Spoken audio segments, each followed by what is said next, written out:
another one.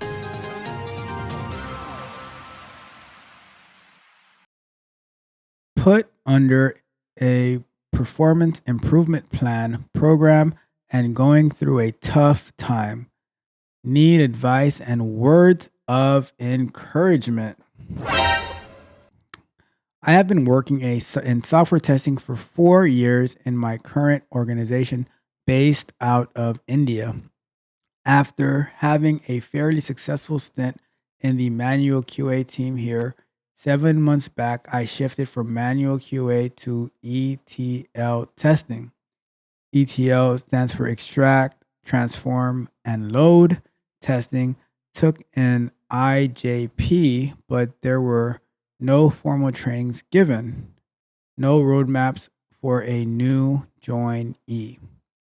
I couldn't perform as per their expectations in this new team, and I wanted them to shift me back to my older team where I was performing.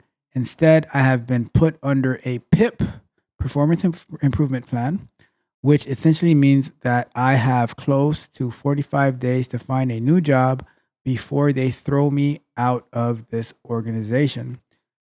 Being put under a putting an underperformer in PIP is understandable, but I'm feeling dejected that I wasn't given a chance to move back to my old team.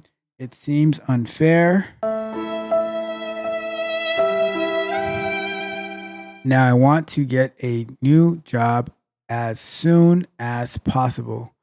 I have started actively applying for jobs, senior QA test engineer, manual testing. I never heard of that one.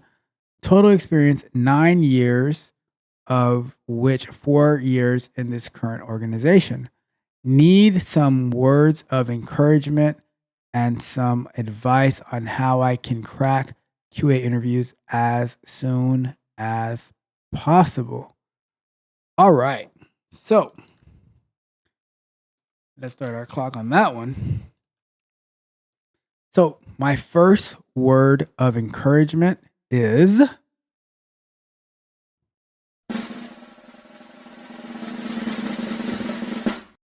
nobody owes you anything.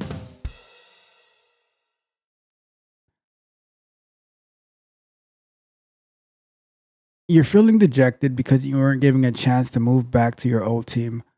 If you left the team, right, to move on to greener pastures, bigger and better things, right? It's possible that your role was either no longer needed or it was filled by somebody else.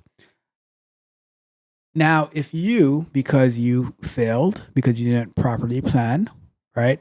If you were to say, "Oh, I want to go back to my old team," what happens to the person who either took your role or to or if they don't need it, are they just supposed to create it? Because at the end of the day, everything is business.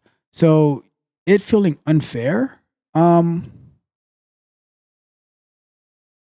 it's there's nothing unfair about it. That's just whining and complaining at that point to me, and I feel nothing.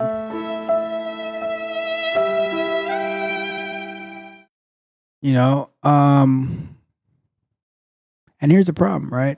So, no formal training for ETL testing.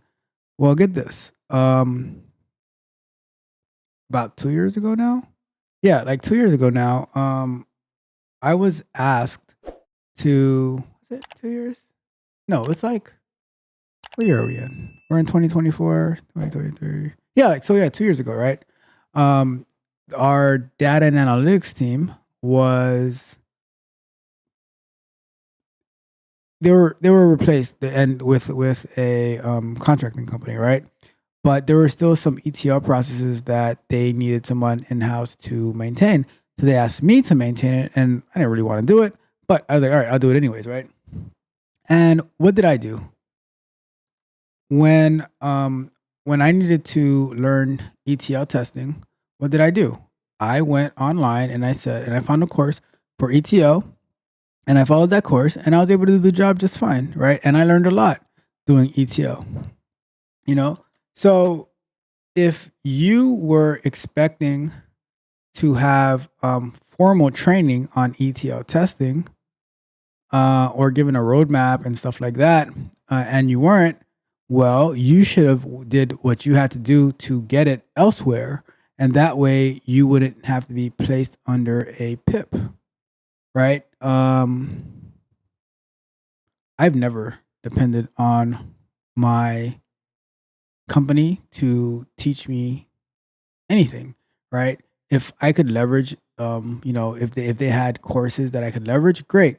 But did I ever see it as a requirement or like to even like pay for a course or anything for me? Like it's never been something that was at the forefront of my thought, right? I'm like, I need to learn something, and I'm going to do whatever I have to whatever I have to do to learn it.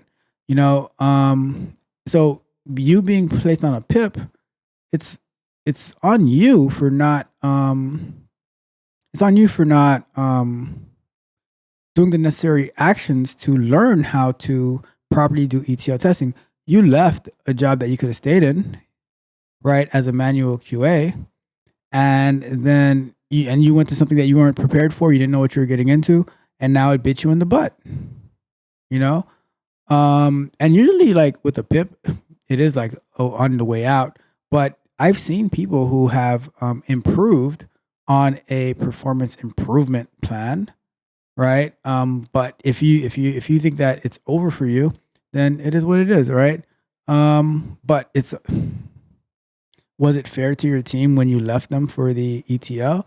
But it's unfair that they don't give you the chance to go back. So, like I said, um, no one owes you anything. There's nothing.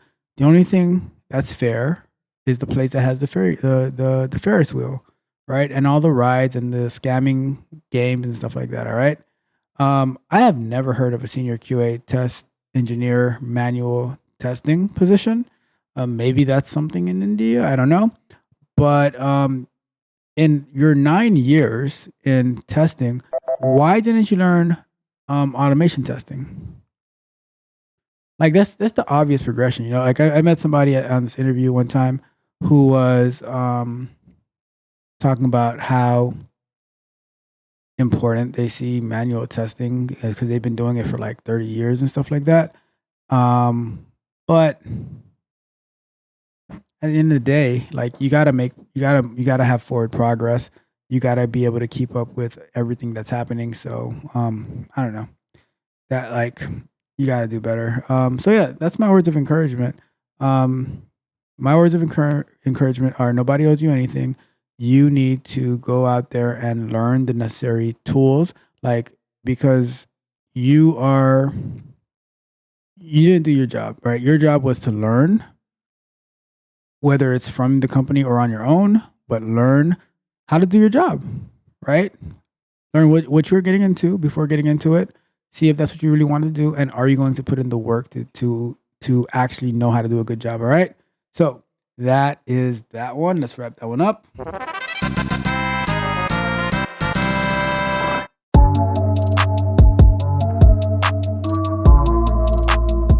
If you enjoyed the fascinating information shared in this video and you want more, be sure to hit the subscribe button to Tech Coach Ralph to be notified for new videos.